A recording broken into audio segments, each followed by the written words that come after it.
शान्ताकारं भुजङ्गशयनं पद्मनाभं सुरेशं विश्वाधारं गगनसदृशं मेघवर्णं शुभांगं लक्ष्मीकान्तं कमलनयनं योगिविद्यानगम्यं वन्दे विष्णुभव्यहरं सर्वलोकैकनाथम्।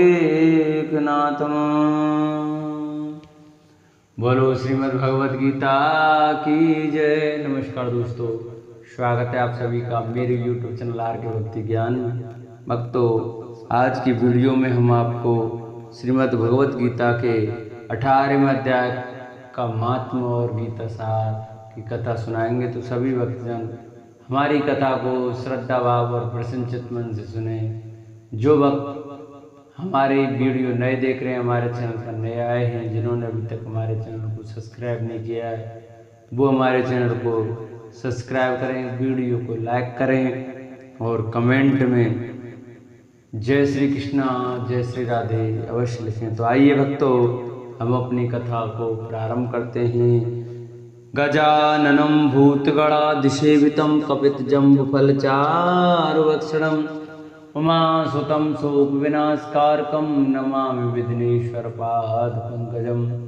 गुरुर्ब्रह्मा गुरुर्विष्णु गुरुर्देवो महेश्वराय, गुरुर्साक्षात् परब्रह्म तस्मै श्रीगुरुवे नमः। अखण्डमण्डलाकारं व्याप्तं येन चराचरं तत्पदं दर्शितं येन तस्मै श्रीगुरुवे नमः। या देवी सर्वभूतेषु शक्तिरूपेण संस्थिता नमस्तस्यै नमो नमः। वसुदेवसुतं देवं कंसचारूढमर्दनं देवकी परमानन्दं कृष्णं वन्दे जगद्गुरु। श्रीमद् भगवद गीता की जय। श्री पार्वती जी ने कहा, भगवान आपने 17वें अध्याय का महात्म बतलाया, अब 18वें अध्याय के महात्म का वर्णन कीजिए। श्री महादेव जी ने कहा, गिरिनंदिनी चिन्मय आनंद की धारा बहाने वाले 18वें अध्याय के पावन महात्मों को जो वेद से भी उत्तम है श्रवण करो। यह संपूर्ण शास्त्रों का सर्वस्व कानों में पड़ा हुआ रसायन के समान तथा संसार के यातना जाल को छिन्न भिन्न करने वाला है, इसलिए सिद्ध पुरुषों के लिए परम रहस्य की वस्तु है। इसमें अविद्या का नाश करने की पूर्ण क्षमता है। यह भगवान विष्णु की चेतना तथा सर्वश्रेष्ठ परम पद है। इतना ही नहीं, है विवेकमयी लता का मूल काम क्रोध और मद को नष्ट करने वाला, इंद्र आदि देवताओं के चित्त का विश्राम मंदिर तथा सनक सनंदन आदि महायोगियों का मनोरंजन करने वाला है। इसके पाठ मात्र से यमदूतों की गर्जना बंद हो जाती है। पार्वती, इससे बढ़कर ऐसा कोई रहस्यमय उपदेश नहीं है जो संतप्त मानवों के त्रिविध ताप को हरने वाला और बड़े बड़े पातकों का नाश करने वाला हो। 18वें अध्याय का लोकोत्तर महात्म्य है। इसके संबंध में जो पवित्र उपाख्यान है उसे भक्तिपूर्वक सुनो। उसके श्रवण मात्र से जीव समस्त पापों से मुक्त हो जाता है। मेरु गुरु के शिखर पर अमरावती नाम वाली एक रमणीय पुरी है। उसे पूर्व काल में विश्वकर्मा ने बनाया था। उस पुरी में देवताओं द्वारा सेवित इंद्र सची के साथ निवास करते थे और एक दिन वह सुखपूर्वक बैठे हुए थे। इतने ही में उन्होंने देखा कि भगवान विष्णु के दूतों से सेवित एक अन्य पुरुष वहां आ रहा है। इंद्र उस नवागत पुरुष के तेज से तिरस्कृत होकर तुरंत ही अपने मणिमय सिंहासन से मंडप से गिर पड़े। तब इंद्र के सेवकों ने देवलोक के साम्राज्य का मुकुट इस नूतन इंद्र के मस्तक पर रख दिया। फिर तो दिव्य गीता गाती हुई वेदांगनाओं के साथ सब देवता अपनी आरती उतारने लगे। ऋषि ने वेद मंत्रों का उच्चारण करके उन्हें अनेक आशीर्वाद दिए। गंधर्वों का ललित स्वर में मंगलमय गान होने लगा। इस प्रकार इस नवीन इंद्र को 100 यज्ञों का अनुष्ठान किए बिना नाना प्रकार के उत्सवों से विद देखकर पुराने इंद्र को बड़ा विस्मय हुआ। वे सोचने लगे, इसने तो मार्ग में न कभी पौंसले बनवाए हैं, न पोखरे खुदवाए हैं और न पथिकों को विश्राम देने वाले बड़े बड़े वृक्ष ही लगवाए हैं। अकाल पड़ने पर अन्नदान के द्वारा इसने प्राणियों का सत्कार भी नहीं किया। इसके द्वारा तीर्थ में, सत्र और गांवों में यज्ञ का अनुष्ठान भी नहीं हुआ। फिर इसने यहाँ भाग्य की दी हुई सारी वस्तुएं कैसे प्राप्त की हैं? इस चिंता से व्याकुल होकर इंद्र भगवान विष्णु से पूछने के लिए प्रेम पूर्वक क्षीर सागर के तट पर गए और वहां अकस्मात अपने साम्राज्य से भ्रष्ट होने का दुख निवेदन करते हुए भगवान विष्णु बोले, लक्ष्मीकांत, मैंने पूर्व काल में आपकी प्रसन्नता के लिए 100 यज्ञों का अनुष्ठान किया था। उसी के पुण्य से मुझे इंद्र पद की प्राप्ति हुई थी, किंतु इस समय स्वर्ग में कोई दूसरा ही इंद्र अधिकार जमाए बैठा है। उसने तो न कभी धर्म का अनुष्ठान किया है, न यज्ञों का, फिर उसने मेरे दिव्य सिंहासन पर कैसे अधिकार जमाया है? श्री भगवान बोले, इंद्र, वह गीता के 11वें अध्याय में से 5 श्लोकों का प्रतिदिन पाठ करता है। उसी पुण्य से उसने तुम्हारे उत्तम साम्राज्य को प्राप्त कर लिया है। गीता के 18वें अध्याय का पाठ सब पुण्यों का शिरोमणि है। उसी का आश्रय लेकर तुम भी अपने पद पर स्थित हो सकते हो। भगवान विष्णु के वचन सुनकर और उस उत्तम उपाय को जानकर इंद्र ब्राह्मण का वेश बनाए गोदावरी के तट पर गए और उन्होंने कालिका ग्राम नामक उत्तम और पवित्र नगर देखा, जहाँ काल का भी मर्दन करने वाले भगवान कालेश्वर विराजमान हैं। वहीं गोदावरी तट पर एक परम धर्मात्मा बैठे थे, जो बड़े ही दयालु और वेदों के पारंगत विद्वान थे।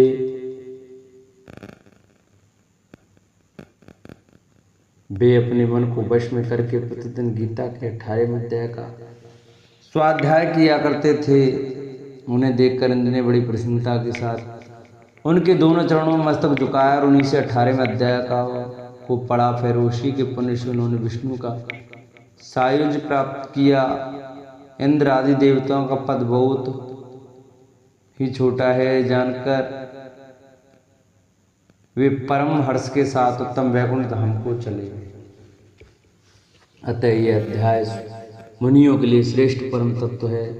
पार्वती 18वें अध्याय के इस दिव्य महत्व का वर्णन समाप्त हुआ है। इसके श्रवण मात्र से मनुष्य सब पापों से छुटकारा पा जाता है। इस प्रकार संपूर्ण गीता का पापनाशक महात्मा बतलाया गया। महाभागे जो पुरुष श्रद्धा युक्त होकर इसका श्रवण करता है, वह समस्त यज्ञों का फल पाकर अंत में विष्णु का सायुज्य प्राप्त कर लेता है। बोलो विष्णु भगवान की जय। श्री परमात्मा ने नमः 18वें अध्याय का गीता साहब। उसके उपरांत अर्जुन बोला, हे महाभाव, हे अंतर्यामिन, हे वासुदेव, मैं संन्यास और त्याग के तत्व को पृथक पृथक जानना चाहता हूँ। इस प्रकार अर्जुन के पूछने पर श्री कृष्ण भगवान बोले, हे अर्जुन, कितने ही पंडित जन तो काम कर्मों के त्याग को संन्यास जानते हैं और कितने ही विचारकुल पुरुष सब कार्यों के फल के त्याग को त्याग कहते हैं, तथा कई एक विद्वान ऐसे कहते हैं कि कर्म सभी दोषयुक्त हैं, इसलिए त्यागने के योग्य हैं, और दूसरे विद्वान ऐसे कहते हैं कि यज्ञ, दान और तप रूप कर्म त्यागने योग्य नहीं हैं। परंतु हे अर्जुन, उस त्याग के विषय में तू मेरे निश्चय को सुन। हे पुरुष श्रेष्ठ, वह त्याग सात्विक, राजम और तामस ऐसे तीनों प्रकार का ही कहा गया है, तथा यज्ञ, दान और तपरूप कर्म त्यागने के योग्य नहीं है, किंतु वे निसंदेह करना कर्तव्य है, क्योंकि यज्ञ, दान और तप ये तीनों ही बुद्धिमान पुरुषों को पवित्र करने वाले हैं। इसलिए हे पार्थ, यज्ञ, दान और तप रूप कर्म तथा और भी संपूर्ण श्रेष्ठ कर्म आसक्ति को और फलों को त्याग कर अवश्य करने चाहिए। ऐसा मेरा निश्चय किया हुआ उत्तम मत है। और हे अर्जुन, नियत कर्म का त्याग करना योग नहीं है, इसलिए मोह से उसका त्याग करना तामस त्याग कहा गया है। यदि कोई मनुष्य जो कुछ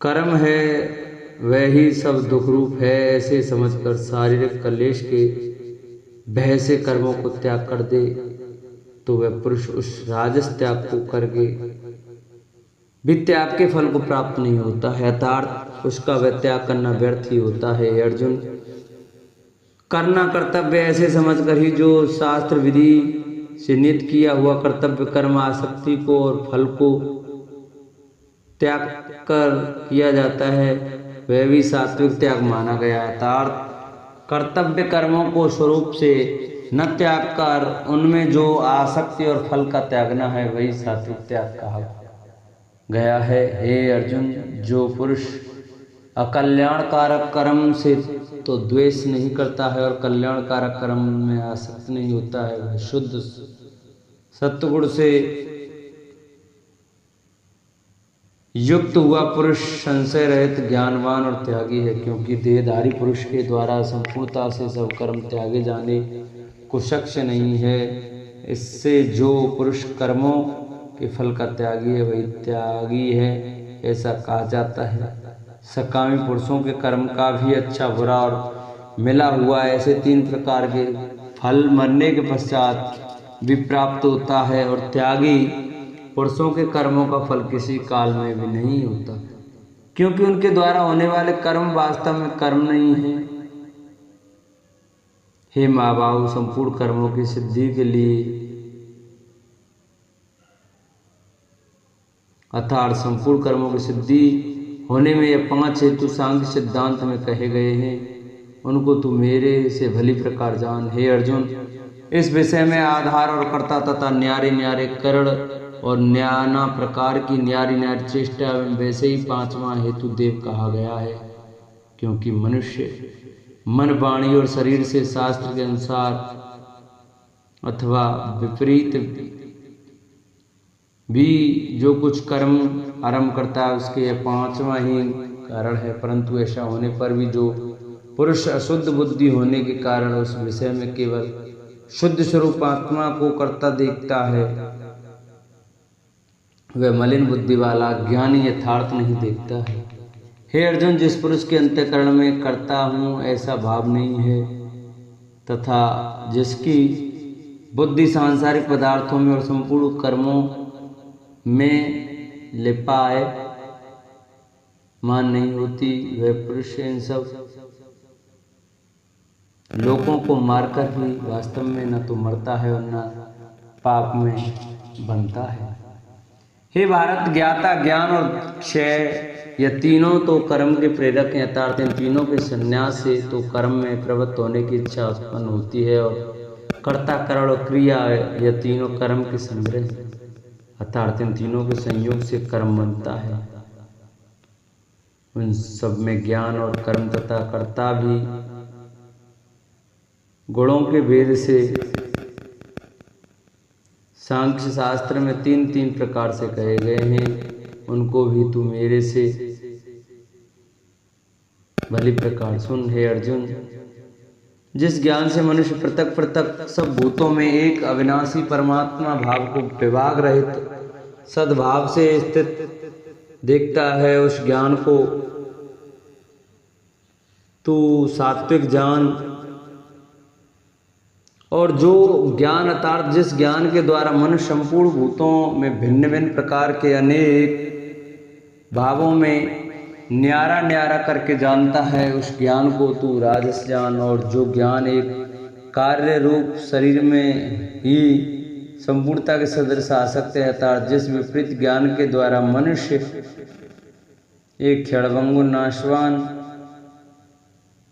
शरीर को ही आत्मा मानकर उसमें सर्वस्व की भांति आसक्त रहता है, और जो बिना युक्ति वाला तत्व अर्थ से रहित और तुच्छ है वह ज्ञान तामस कहा गया है। हे अर्जुन, जो कर्म शास्त्र विधि से नियत किया हुआ और कर्तापन के अभिमान से रहित फल को न चाहने वाला पुरुष द्वारा बिना राग द्वेष के किया हुआ है वह कर्म सात्विक कहा जाता है।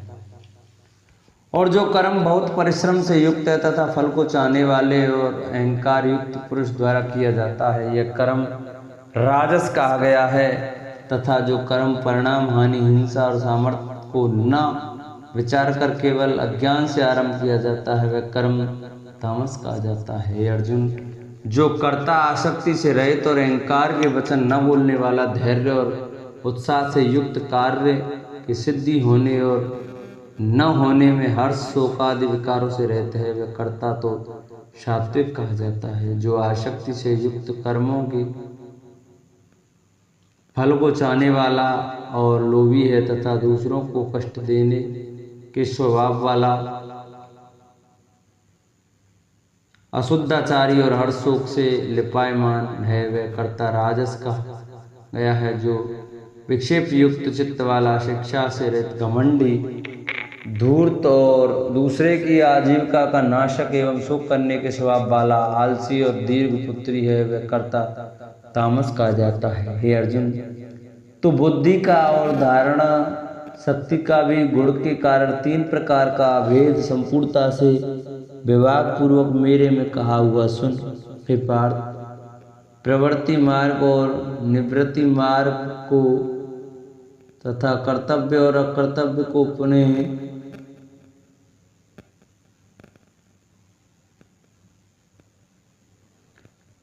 कर्तव्य और अकर्तव्य को एवं भय और अभय को तथा बंधन और मोक्ष को जो बुद्धि तत्व से जानती है वह बुद्धि तो सात्विकी है। हे पार्थ, जिस बुद्धि के द्वारा मनुष्य धर्म और अधर्म को तथा कर्तव्य और अकर्तव्य को भी यथार्थ नहीं जानता है वह बुद्धि राजसी है।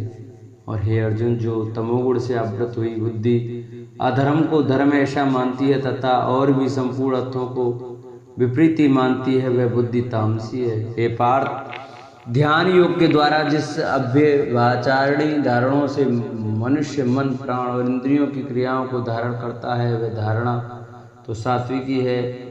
और हे प्रथापुत्र अर्जुन, फल की इच्छा वाला मनुष्य अति आसक्ति से जिस धारणा को के द्वारा धर्म, अर्थ और कर्मों का धारण करता है वह धारणा राजसी है। तथा हे पार्थ, दुष्ट बुद्धि वाला मनुष्य जिस धारणा के द्वारा निद्रा, भय, चिंता और दुख को एवं उन्मत्ता को भी नहीं छोड़ता है अर्थात धारण किए रहता है वह धारणा तामसी है। हे अर्जुन, अब सुख की तो तीन प्रकार का मेरे से सुन। हे वरश्रेष्ठ, जिस सुख में साधक पुरुष भजन, ध्यान और सेवादि के अभ्यास से रमण करता है और दुखों के अंत को प्राप्त होता है वह सुख प्रथम साधन के आरंभ काल में यद्यपि विष के सदृश भासता है परंतु परिणाम में अमृत के तुल्य है। इसलिए जो भगवत विषय बुद्धि के प्रसाद से उत्पन्न हुआ सुख है वह सात्विक कहा गया है। जो सुख विषय और इंद्रियों के सम्मुख से होता है वह यद्यपि भोग काल में अमृत के सदृश भासता है परंतु परिणाम में विष के सदृश है। इसलिए वह सुख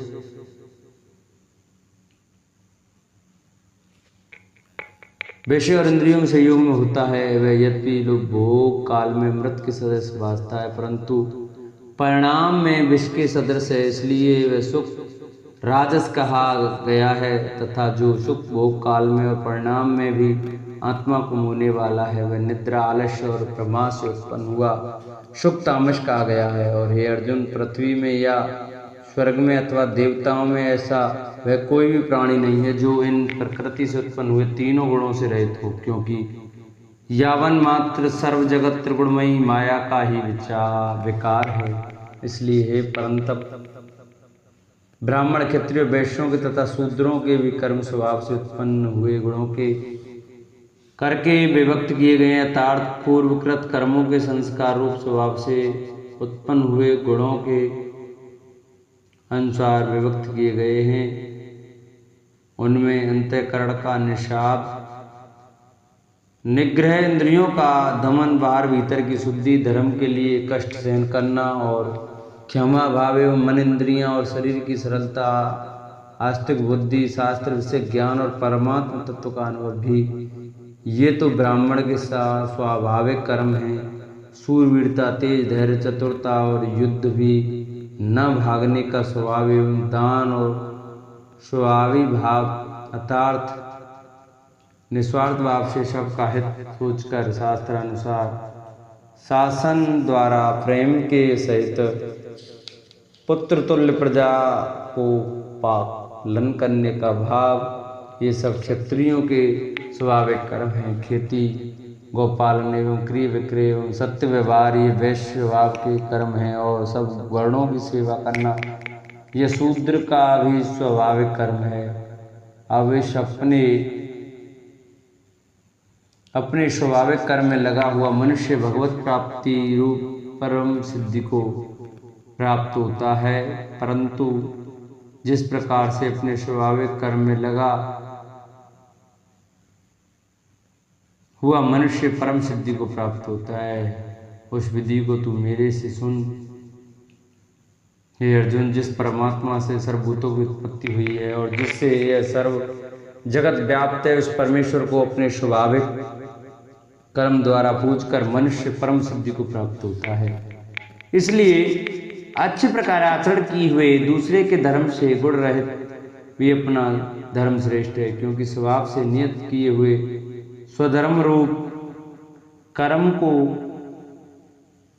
करता हुआ मनुष्य पाप को नहीं प्राप्त होता है। अतएव एक कुंती पुत्र, दोषयुक्त भी स्वाभाविक कर्म का नहीं त्यागना चाहिए, क्योंकि धुएं से अग्नि के सदृश से सभी कर्म किसी न किसी दोष से आवृत हैं। हे अर्जुन, सर्वत्र आसक्ति रहित बुद्धि वाला, स्पृहा रहित और जीते हुए अंतःकरण वाला पुरुष सांख्य योग के द्वारा भी परम निष्कर्म सिद्धि को प्राप्त होता है, अर्थात क्रिया रहित शुद्ध सच्चिदानंद घन परमात्मा की प्राप्ति रूप परम सिद्धि को प्राप्त होता है। इसलिए हे कुंती पुत्र, अंतःकरण की शुद्धि रूप सिद्धि को प्राप्त हुआ पुरुष जैसे सांख्य योग के द्वारा सच्चिदानंद घन ब्रह्म को प्राप्त होता है, तथा जो तत्व ज्ञान की परानिष्ठा है उसको भी तू मेरे में संक्षेप से जान। हे अर्जुन, विशुद्ध बुद्धि से युक्त, एकांत और शुद्ध देवश का सेवन करने वाला तथा मिताहारी, जीते हुए मन, वाणी और शरीर वाला और दृढ़, तू मेरा अतिशय प्रिय है। इसमें यह परम हितकारक वचन मैं तेरे लिए कहूँगा। हे अर्जुन, तू केवल मुझ सच्चिदानंद घन वासुदेव त्याग परमात्मा में भी अनंत प्रेम से नित्य निरंतर अचल मन वाला हो और मुझ परमेश्वर को ही अतिशय श्रद्धा भक्ति सहित निष्काम भाव से नाम गुण और स्वभाव प्रभाव के श्रवण कीर्तन मनन और पठन पाठ द्वारा निरंतर भजने वाला ही तथा मेरा शंख चक्र गदा पद्म और क्रीट कुंडल आदि भूषणों से युक्त पीताम्बर वनमाला और कौस्तुभमणि विष्णु का मन, वाणी और शरीर के द्वारा सर्वत्र अर्पण करके अतिशय श्रद्धा भक्ति और प्रेम से बेहलता पूर्वक पूजन करने वाला हो और मुझ सर्वशक्तिमान विभूति बल ऐश्वर्य माधुर्य गंभीरता उदारता वात्सल्य और स्वधता आदि गुणों से संपन्न सबके आश्रय रूप वासुदेव को विनय भाव पूर्वक भक्ति सहित साष्टांग दंडवत प्रणाम कर ऐसा करने से तो मेरे को ही प्राप्त होगा। यह मैं तेरे लिए सत्य प्रतिज्ञा करता हूँ, क्योंकि तू मेरा अत्यंत प्रिय सखा है। इसलिए सर्वधर्मों का तार्थ संपूर्ण कर्मों के आश्रय को त्याग कर केवल एक मुझ सच्चिदानंद घन वासुदेव परमात्मा की ही अनन्य शरण को प्राप्त हो।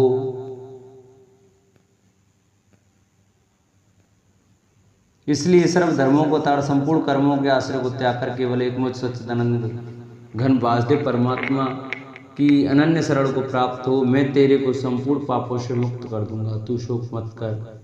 हे अर्जुन, इस प्रकार तेरे हित के लिए कहे हुए इस गीता रूप परम रहस्य को किसी काल में भी न तो तप रहित मनुष्य के प्रति कहना चाहिए और न भक्ति रहित प्रति तथा न बिना सुनने की इच्छा वाले के ही प्रति कहना चाहिए। एवं जो मेरी निंदा करता है उसके प्रति भी नहीं कहना चाहिए, परंतु जिनमें ये सब दोष नहीं हो ऐसे भक्तों के प्रति प्रेम पूर्वक उत्साह के सहित करना चाहिए।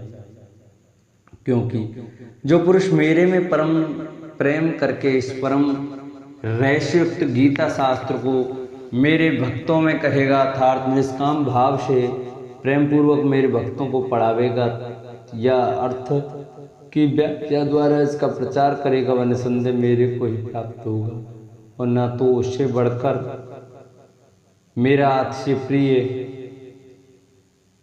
कार्य करने वाला मनुष्यों में कोई है और न उसमें बढ़कर मेरा अत्यंत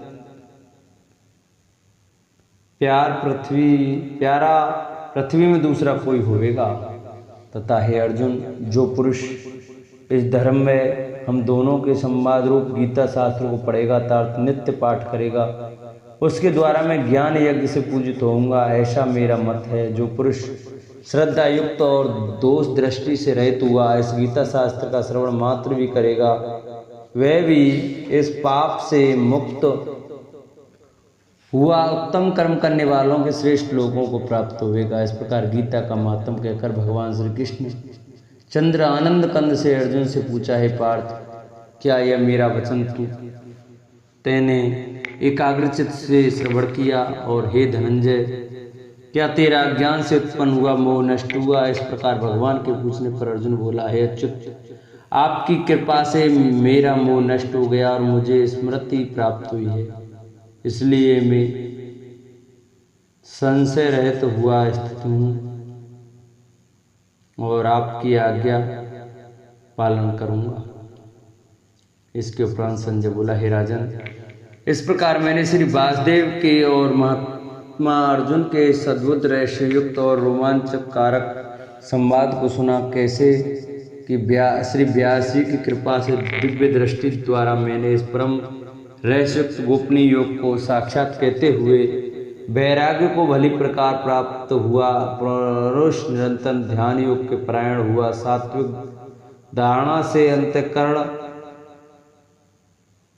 को वश में करके तथा शब्दादिक विषयों को त्याग कर और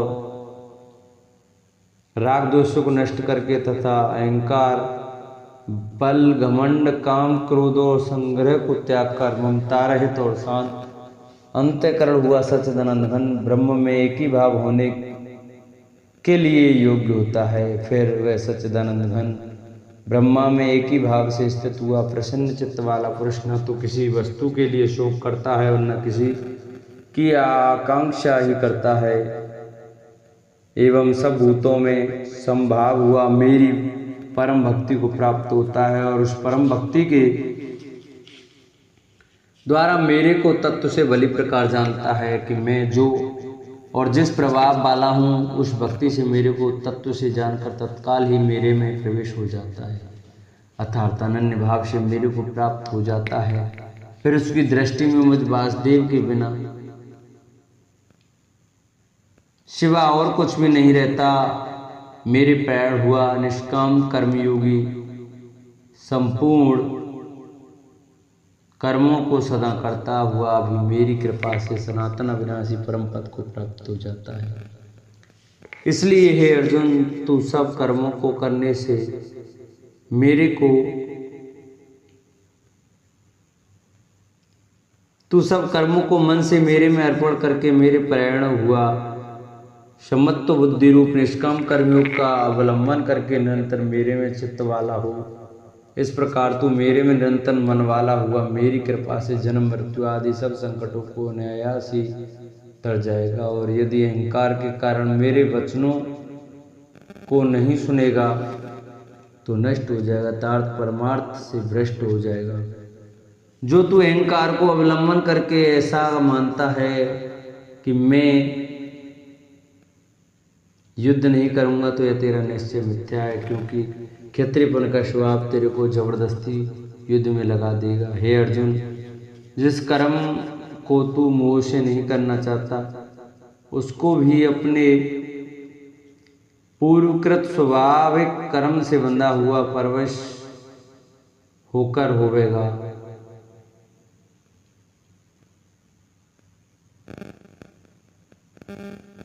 जो तू अहंकार को अवलंबन करके ऐसा मानता है कि युद्ध नहीं करूंगा तो यह मेरा निश्चय मिथ्या है, क्योंकि क्षत्रिय पर का स्वभाव तेरे को जबरदस्ती युद्ध में लगा देगा। हे अर्जुन, जिस कर्म को तू मुंह से नहीं करना चाहता उसको भी अपने पूर्वकृत स्वाभाविक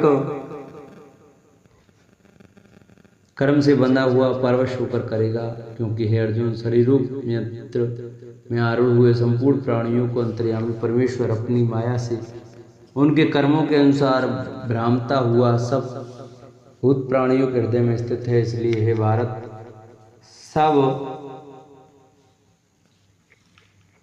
प्रकार से उस परमेश्वर की ही अनन्य शरण को प्राप्त हो। उस परमात्मा की कृपा से परम शांति को और सनातन परम धाम को प्राप्त होगा। इस प्रकार ये गोपनीय से भी अति गोपनीय ज्ञान मैंने तेरे लिए कहा है। श्रेष्ठ ज्ञान को संपूर्णता से अच्छी प्रकार विचार के फिर तू जैसा चाहता है वैसा करता, तेरी जैसी इच्छा हो वैसे ही कर। इतना कहने पर भी अर्जुन का कोई उत्तर नहीं मिलने के कारण श्री कृष्ण भगवान फिर बोले कि हे अर्जुन, संपूर्ण गोपनीयों से भी अति गोपनीय मेरे परम रहस्यमय वचन को तू फिर भी सुन, क्योंकि स्वयं योगेश्वर श्री कृष्ण भगवान से सुना है। इसलिए हे राजन, श्री कृष्ण भगवान और अर्जुन के इस रहस्युक्त कल्याणकारक और अद्भुत संवाद को पुनः स्मरण करके मैं बारंबार हर्षित होता हूँ, तथा हे राजन, श्री हरि के उस अति अद्भुत रूप को भी पुनः पुनः स्मरण करके मेरे चित्त में महान आश्चर्य होता है और मैं बारंबार हर्षित होता हूँ। हे राजन, विशेष क्या कहूँ, जहाँ योगेश्वर श्री कृष्ण भगवान हैं और जहाँ गांडीव धनुषधारी अर्जुन है, वहीं पर श्री विजय विभूति और अचल नीति है, ऐसा मेरा मत है। बोलो विष्णु भगवान की जय, बोलो कृष्ण कन्हैया लाल की जय। इति श्रीमद् भगवद गीता रूपी उपनिषद एवं ब्रह्म विद्या तथा योग शास्त्र विषयक श्री कृष्ण और अर्जुन के संवाद में मोक्ष संन्यास योग नामक 18वां अध्याय पूरा हुआ। भक्तों, जिसके स्मरण करने से पापों का नाश हो जाता है उसका नाम हरि है। बोलो हरिहर भगवान की जय, बोलो लक्ष्मी नारायण भगवान की जय। जय जय राधा रमन हरि बोल। जिन भक्तों को हमारी ये वीडियो, हमारी ये कथा, श्रीमद् भगवद गीता के महात्मा की कथा अच्छी लगी हो तो वो हमारी वीडियो को ज़्यादा से ज़्यादा शेयर कर, चैनल को सब्सक्राइब करें। वीडियो अच्छी लगी हो तो वीडियो को लाइक करें और कमेंट में जय श्री राधे जय श्री श्याम अवश्य लिखें। बोलो श्रीमद् भगवद गीता की जय।